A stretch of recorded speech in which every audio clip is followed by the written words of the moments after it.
Há uma sabedoria antiga neste simples fato do cotidiano que muitos de nós esquecemos ao crescer. As lições mais profundas vêm das mãos que fazem, não dos ouvidos que escutam ou dos olhos que observam.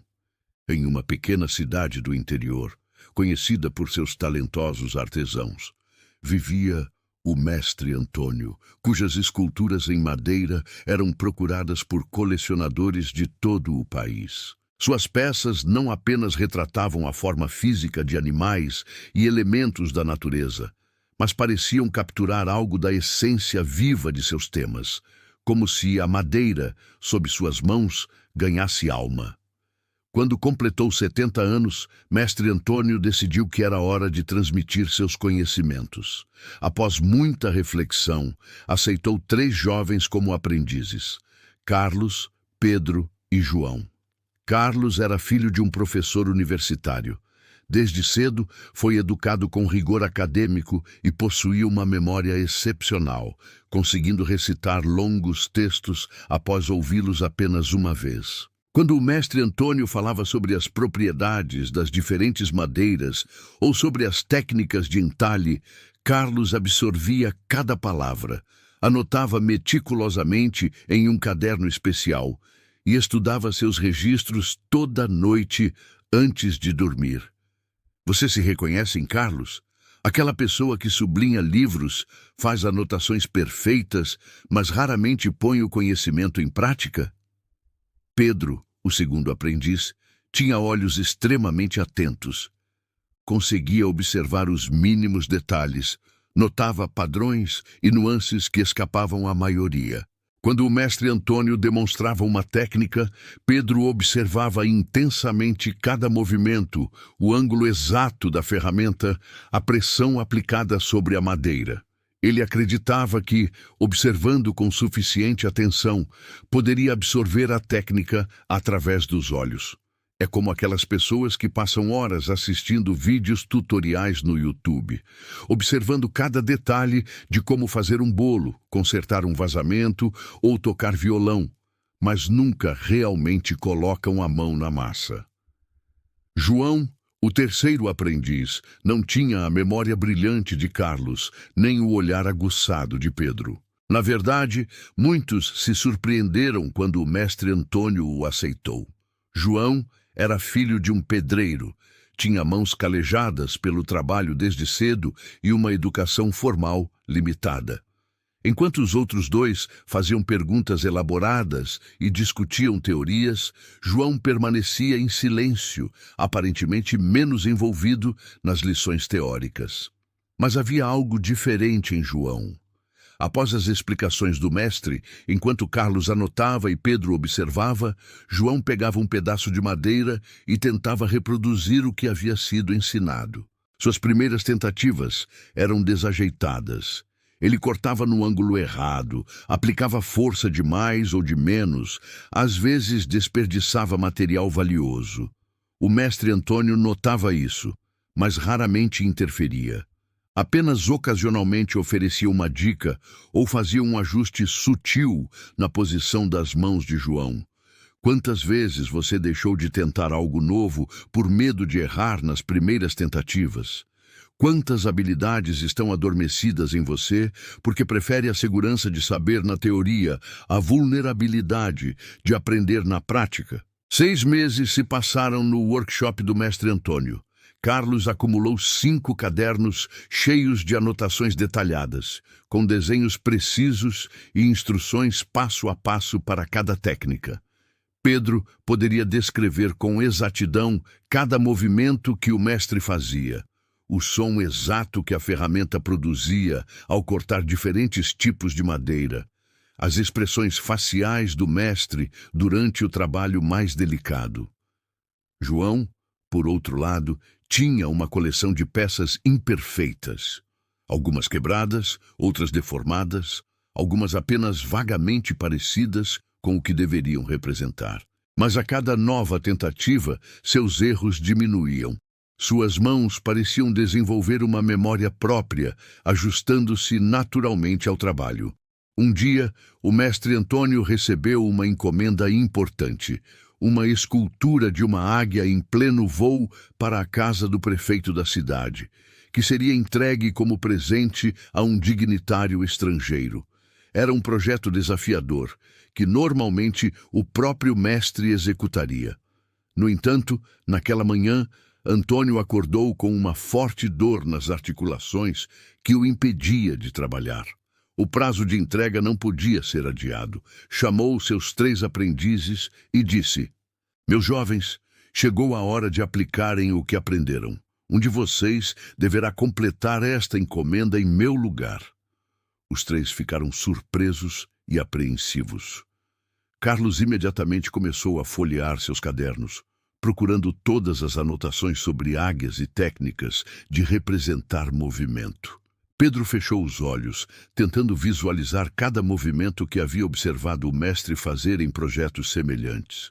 João, após um momento de hesitação, simplesmente pegou um bloco de madeira e suas ferramentas e começou a trabalhar. Nos dias que se seguiram, os 3 trabalharam separadamente. Carlos consultava constantemente suas anotações, parando frequentemente para verificar se estava seguindo corretamente as instruções que havia registrado.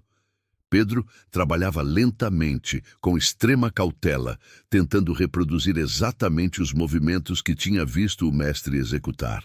Ambos frequentemente interrompiam seu trabalho para pedir orientação ao mestre. João, embora também inseguro, continuava a trabalhar. Quando encontrava um problema, tentava várias abordagens até encontrar uma que funcionasse. Quando cometia um erro, adaptava seu plano para incorporá-lo ou começava de novo. Raramente pedia ajuda, e quando o fazia, era apenas depois de tentar resolver o problema por si mesmo várias vezes. É como a diferença entre alguém que estuda um idioma por anos, através de livros e apps, sem nunca falar com um nativo, e aquele que viaja para o país, e mesmo com vocabulário limitado, mergulha nas conversas diárias, cometendo erros, sendo corrigido, adaptando-se. No dia da entrega, o mestre Antônio reuniu os 3 aprendizes para avaliarem suas obras. A escultura de Carlos era tecnicamente correta em muitos aspectos. As proporções estavam precisas, a anatomia da águia estava de acordo com os livros.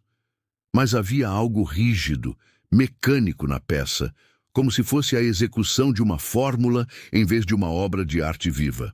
O trabalho de Pedro mostrava grande atenção aos detalhes que havia observado no trabalho do mestre. A textura das penas, o padrão dos entalhes. Mas, como ele nunca tinha realmente praticado estas técnicas antes, a execução era hesitante, com marcas de correções e recomeços evidentes. A águia de João não era perfeita. Havia pequenas assimetrias, algumas proporções ligeiramente diferentes do que seria ideal. Mas havia uma qualidade inegável em seu trabalho. A sensação de movimento, a impressão de que a qualquer momento aquela águia poderia levantar voo da madeira. Tinha vida. O mestre Antônio sorriu e disse: "A peça de João será entregue ao prefeito." Carlos e Pedro ficaram surpresos e um pouco indignados. "Mestre", protestou Carlos, "minha peça segue todas as instruções que o senhor nos deu.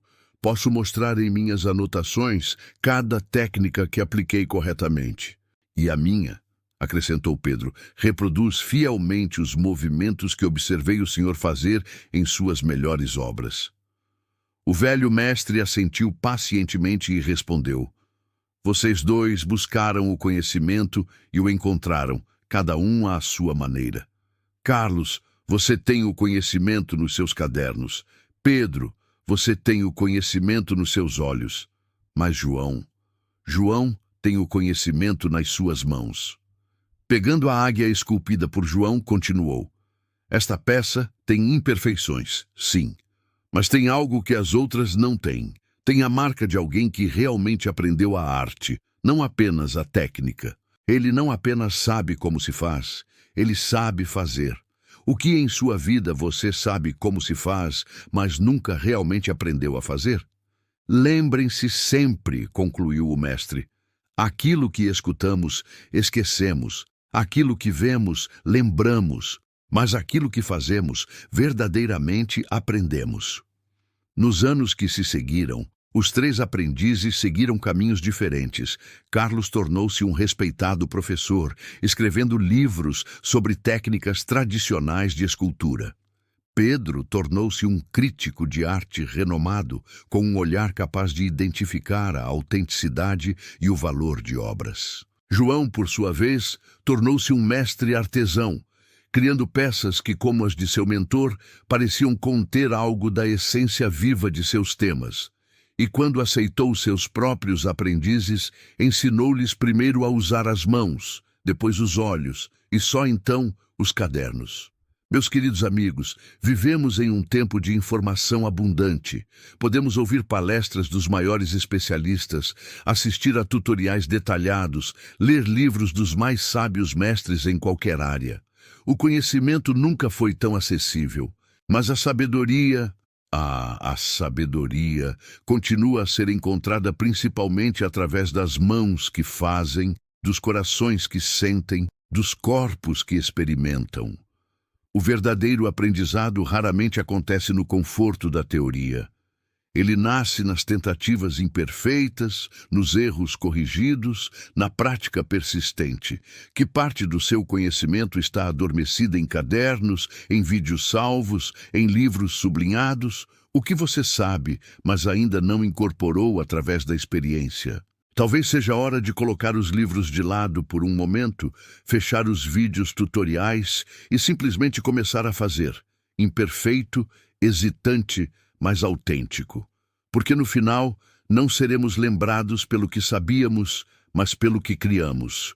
Não pelo que entendemos, mas pelo que transformamos. Não pelos tesouros de conhecimento que acumulamos, mas pelos frutos da sabedoria que cultivamos através da prática diária. Compartilhe esta mensagem com alguém que precisa da coragem para começar a praticar algo que só conhece na teoria. Deixe nos comentários uma habilidade que você aprendeu verdadeiramente apenas quando colocou a mão na massa. E inscreva-se para mais sementes de sabedoria que nutrem tanto a mente quanto o coração. Lembre-se, escutar é o início, ver é o caminho, mas fazer é a verdadeira transformação.